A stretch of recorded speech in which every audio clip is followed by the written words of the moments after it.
craziest one was actually related to my wife, who she's an attorney. Being an attorney, she's always had problems kind of being in the boys club. And so uh, the guys at the office gave her, affectionately, she wanted to be one of the boys, a great big unit to take home with her. And John found out about this, and on Halloween, he, Kevin, was there. and who? Mike Parenzen. Mike Prinzik came by about 11 o'clock at night, rang the doorbell, wanted to say hello and happy Halloween. We wanted to get a picture and a good look at this unit. My wife, Janice, wakes up. She goes, "Oh, yeah!" How big? It was called King Kong Dong. and they had been partying quite hard and pretty elaborately, and we had a small neighborhood at the time in Coppell, and they were quite loud, actually loud enough. They woke up the neighbors to come out and see what was going on. So it became a big neighborhood event. So anyway, it was a really great evening, a lot of fun, certainly in John's character, and that's just certainly one of the great fun things we've all had to say and do with John. So certainly appreciate it. Have a chance to meet you guys too, and certainly love him just like everybody else. But John.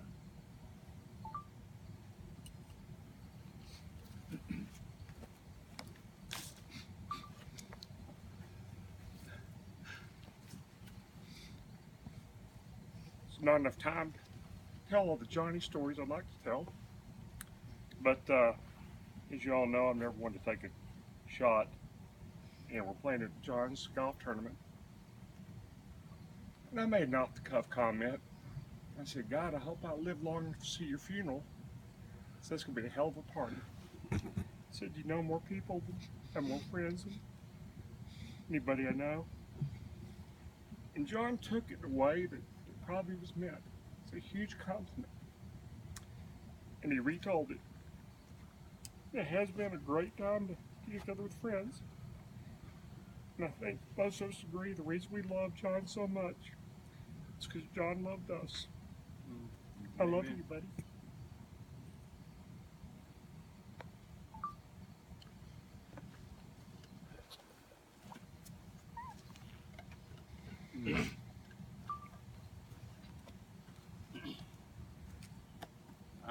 Our daughters were in cheerleading together, and so we would sit on Thursday nights.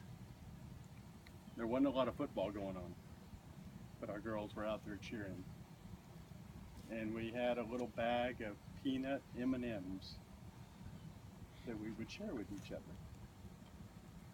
And he made me feel special, as he does everybody here.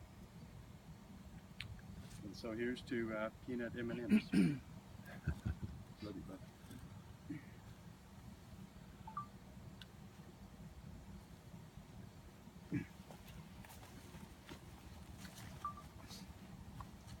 So I'm not quite sure when I met John. I believe it was down here at the ranch one weekend.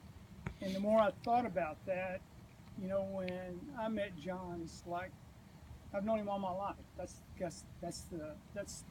what he, oozed out. It's like he always, I started using him as a role model to create a good experience with everybody I came in contact with, because that's what John did.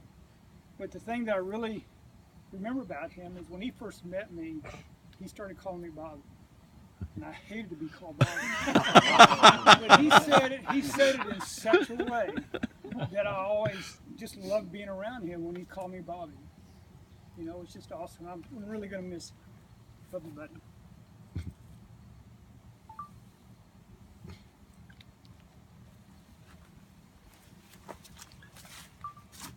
I guess my story about John surrounds an event that you may all be familiar with. I sent him a text one night and said, "Shit, my dog just ate my passport." I remember. And, and I think his silence and not responding to me, I've learned, was him saying, "Whatever." But then I called him the next morning to tell him that was true. And you know, in John's, I guess, personal style, rather than trying to solve it over the phone, he said, "Come on over." So I got over to his house, and then the first thing he had me doing was drinking beer at 9 in the morning or 9:30, so that was good. And then he did, you know, what he always did so well. He started connecting people to people. You know, he called Laura Barnett, who worked for American Airlines, to see if we could find out some way. And then he said, "Oh, well, let's try to find Joe, see where he is. He might want to go." And then, you know, things led to the rest of that story. But yeah, I heard so much in the eulogy about, you know, how much, you know, he made people feel like they were the most important person at the time, and that was certainly true for me that day. Miss you, Johnny. Love you.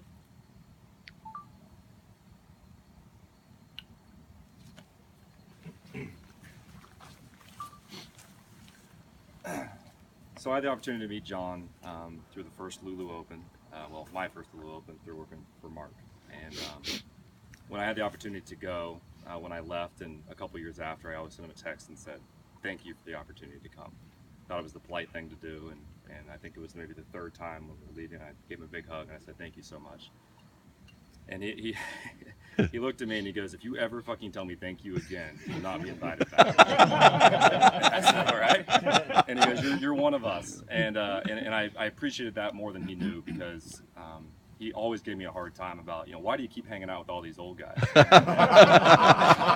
It's a really good question. It's a damn good question. But it was a very simple answer. I mean, I think what you guys have is unbelievable, and it's something that I hope to have with my friends one time, and it's something that all went through John. So Mark mentioned that everything was connected through John, and I knew Mark alone, and I felt like John was a friend of mine, and I see the love that he's displayed through all of you. And the last thing that I would say is that I think the last time I probably saw him was in Las Vegas, and I was texting about we were playing golf at the Lulu Open that next time, and he was texting me, telling me the target was on my back, to have a great time. He wished he was there.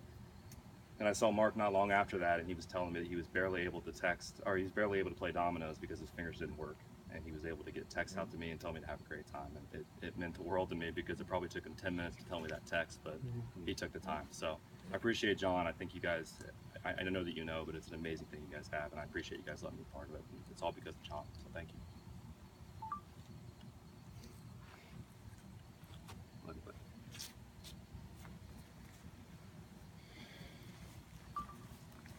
I've known John and his family since the early 80s. We're on the Brew Crew together, which was a softball team.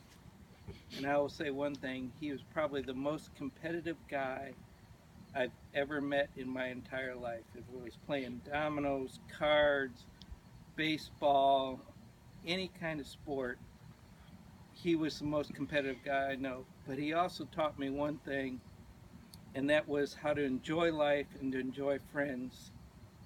And I can remember we were in a gourmet dinner club together, and he teased me about not having a big screen TV. So I went for a full year until, or maybe 9 months, until we had the next gourmet dinner club. So before he showed up, I went out and bought 2 large screen TVs because of John. And the guy knew how to live life and make friends. And I appreciate everything he's ever done for me. And I love you, John, and we miss you tremendously.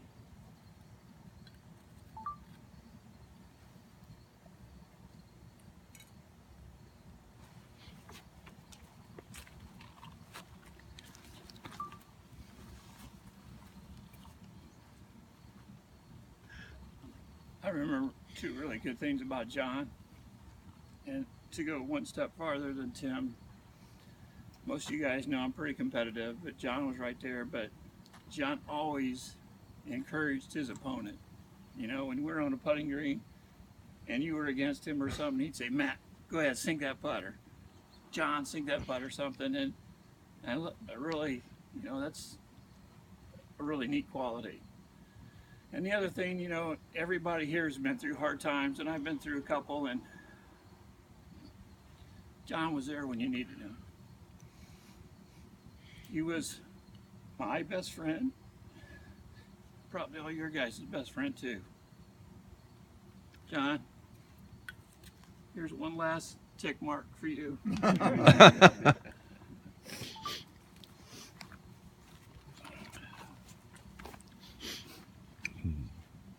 I met John through you guys and through poker and golf, and it was always a treat when we all would have a bunch of people there and you draw names, and if you got in the same foursome with John or in the same cart with John, that was always something special for me because he was a competitor. He was so fun to be around, and he made all of us feel special, and he certainly made me feel that way. And through his last few months of life, it just the connection with Marion and the family, and we just got really close. I just felt like, just like all of you, lost a really, really close friend. So I love you, John. I miss you too.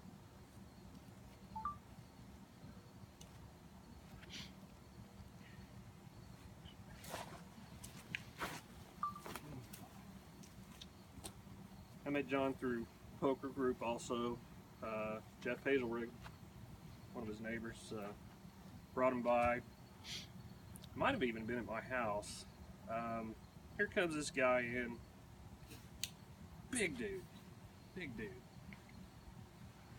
And I know why he was that big, because his heart bigger than all of ours.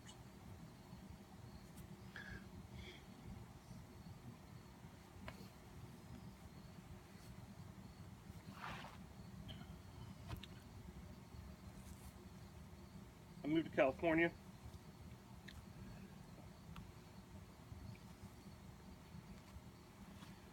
I miss all you guys. It's Johnny Boost.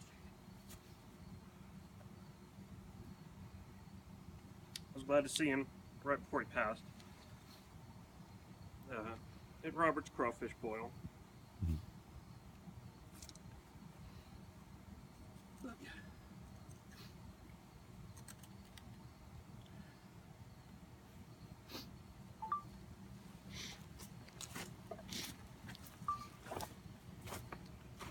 Like you guys, I miss him dearly.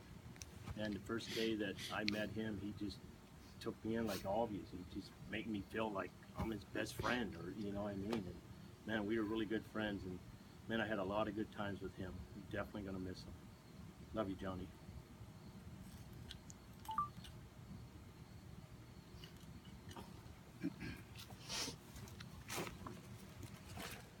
So I probably don't know Johnny as well as a lot of you know him, but I had an opportunity to meet John through our wives, first of all. I guess it's probably been close to 15 years ago. Marion and Brenda got to know each other through their children, and John and I started tracing back to where we were both at A&M at the same time, and both had a great passion for the Aggies. And, I think you guys has said it well. He's the great connector, and once I got to know John, obviously this whole network came into being for me, and I so appreciate that, the opportunity that I've had to meet you guys. And I just want to compliment Mark, you and Kevin for the job that you've done in honoring him, and the funeral, the memorial service for him was tremendous, and obviously this speaks volumes to the impact that he had. I think all of us can just only hope that one day when it comes our turn that we'll have had the same impact on people that John did. And I guess I was in Coppell for 5 years, and I started attending the A&M club in Coppell, and I started realizing this thing's a mess. And nobody was attending. I mean, they had like one event every year to try to raise some money, and I started telling John, I said, John, you need to start attending this Aggie Club deal at the Olays in Coppell that happens once every month on Tuesday night.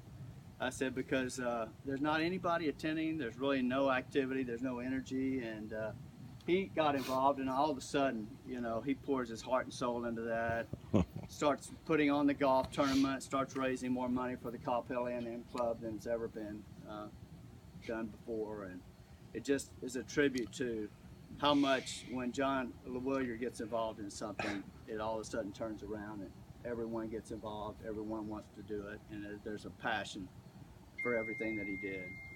And I just wanted to say, I don't know why God would take someone as early as he did John. None of us understand that fully, but God obviously needed him up there more than we need him here. And I can't wait to get up there and have that same bear hug when we see him again. So here's to you, Johnny. Love you, buddy.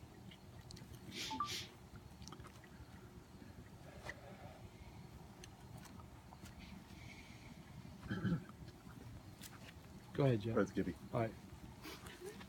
Yeah, so I met John through Mark Schmitz. We had been friends for a long time. Been blessed.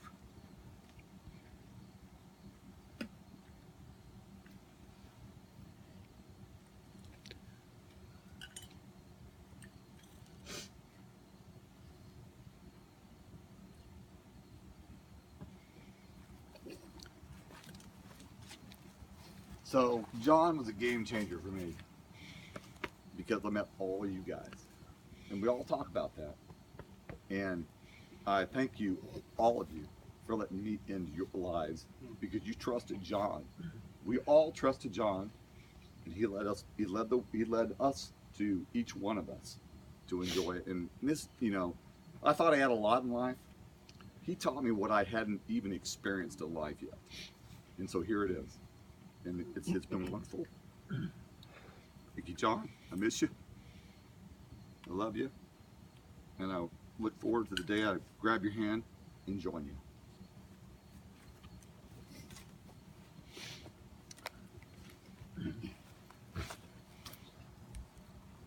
Well, like everybody else, I met him through Joe. Really, I think I went to a poker tournament at Scott's house, and he lucked out and won it. And I said, "Man, I appreciate that." He says, "Well, you gotta keep on playing because I want my fucking money." So he kept on having me took back over and over. So I ended up being the token sooner. My family's been through a lot. He was there with me all the time. I don't think I can think of, with everybody here, you can't think of John without smiling. Everybody has a story about it, and you smile. Yeah. Thank you, John.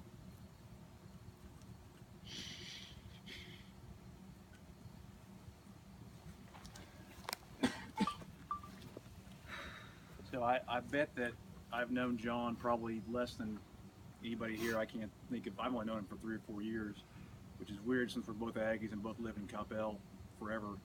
So I'll never forget the first time I met him. He was playing golf in Plano at Pecan Hollow. Some of you guys were there. We were probably on the 14th tee, and I remember him looking me in the eyes and saying something like, "You're going to fit in just fine." And I remember thinking, why is this guy embracing me?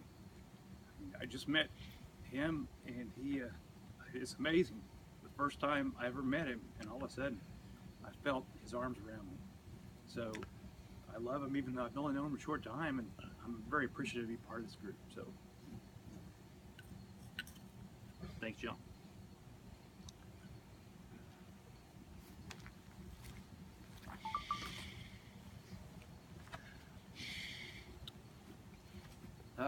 I met John in the mid '80s and worked for him. He was at Ross Perot, and my company managed some real estate for them. And so anyway, I worked and officed with him, and went on the first golf outing, and then eventually left and took on other assignments and such. But John kept reaching out and kept inviting me back, and that was in the business world. I've never had a relationship like that with someone that I worked for. That's usually an arm's length kind of transaction, and you're done working with them and you kind of move on. They're on a different plane, and that's, I just thought that'd be the way it is. And the more I think about that, kept wondering, you know, what is it? And the comparison that I kept coming back to was he has a lot of Jesus-like qualities. Of course, take away the smoking and drinking and the vulgarity. I mean, that's a given. But you know, he brought you in, and once you're in, he never let go. And even I could see that even in other people that I knew that he had met the same way, he kept reaching out to them. You know, Rusty and other guys that I met with, and you know, I keep inviting them. They just don't, you know, they don't show up. And even when he was sick, you know, he said, "Would you call so and so?" And you know, and just let him know. And it was, you know, and that's what God wants from us, is to have that relational bond. You know, cut away all the other bullshit. That was the key thing. He wanted to be in relationship with everyone. That was what gave him life, and that's what we have here. We have life, and we have it abundantly. It's such a wonderful thing, and it's such a great example, you know, for all of us to play forward. So anyway, that's my experience with John. Love you guys. Johnny, I love you and miss you. You fuckers didn't leave any ashes. He wasn't a large man.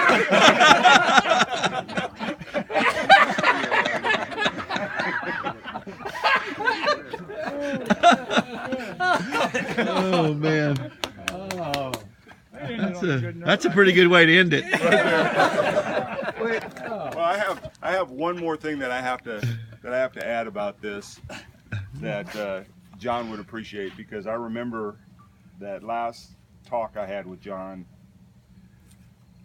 He told me, he goes, make sure that when you do this eulogy that it's not sad. You know, make sure it's fun and full of life. And make sure that when you guys think of me, that you think of me in a positive way. And I think we always do that. Yeah. I think we always do that. So I got to tell this funny story about the memorial. So Mark and Bob and I are building this thing, and we're all pretty proud of it, and we like the way it was shaping up, and we like the way it looked. And you know how the captain is always thinking. So the captain goes, you know, when we're going through all this work and all this pain in the ass, what we ought to do is we ought to build this 6 feet longer. And that way we can sell the next 2 spots. It's a lot of work. And so obviously we no voted that, but that was a funny story that went along with this. Hey, to Johnny. Here's to John. Here's to John. Johnny. And to the day we get to meet them all in heaven. Absolutely. He'll be waiting with a cold beer and a hug. You know what I'm thinking we ought to do, just kind of as a wrap up here, is just maybe I'll start the line, you come this way, I'll go down the line, and we just give everybody a hug as we go all around. So I'm gonna start with you, Stevie. All right. Look, brother.